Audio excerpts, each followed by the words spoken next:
गहरी झाड़ियों में और घने पेड़ों से घिरे एक छोटे से आदिवासी गांव धरोहर में रहने वाली जैना एक साहसी और दयालु महिला थी। 20 साल की जैना अपनी हरी आंखों और लंबे घुंघराले बालों के लिए आनी जाती थी।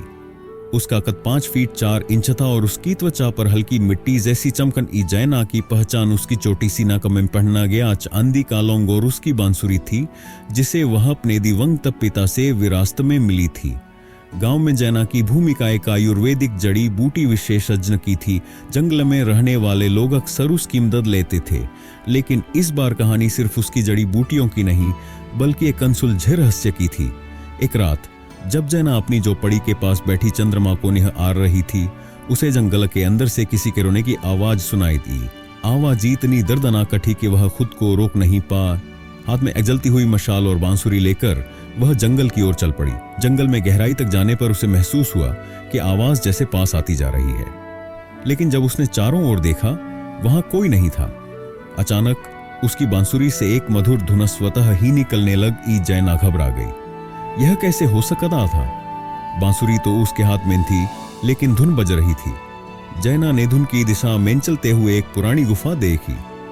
गुफा के द्वार पर आदिवासी प्रतीकों से भरी नक्काशी थी, जो उसके पूर्वजों से संबंधित लग रही थी। जब उसने गुफा के अंदर कदम रखा तो उसे फर्श पर एक पुराने पांडुलिपि का टुकड़ा मिला। उसमें लिखा था, जिस दिन धरोहर की बांसुरी जुटेगी उस दिन जंगल का रक्षक फिर जागेगा।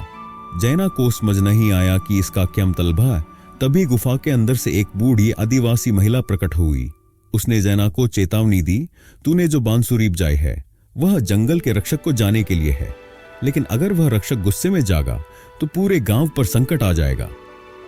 जैना ने अपनी बांसुरी बजाने बंद कर दिया, लेकिन धुन खुद ब खुद गूंजती रही। तभी गुफा में कंपन शुरू हो गया और गुफा की दीवार टूटने लगी। अचानक एक विशालकाय आकृति प्रकट हुई। वह जंगल का रक्षक था। धरविल उसकी आंखें आग की तरह जल रही थीं और उसके शरीर पर जंगल के पेड़ों जैसी बनावट थी। धरविल ने गरजते हुए पूछा, किसने मुझे जगाया? जैना ने साहस दिखाते हुए कहा, मैंने तुम्हें नहीं, तुम्हारी बांसुरी ने तुम्हें जगाया है, लेकिन मैं नहीं जानती कैसा क्यों हुआ।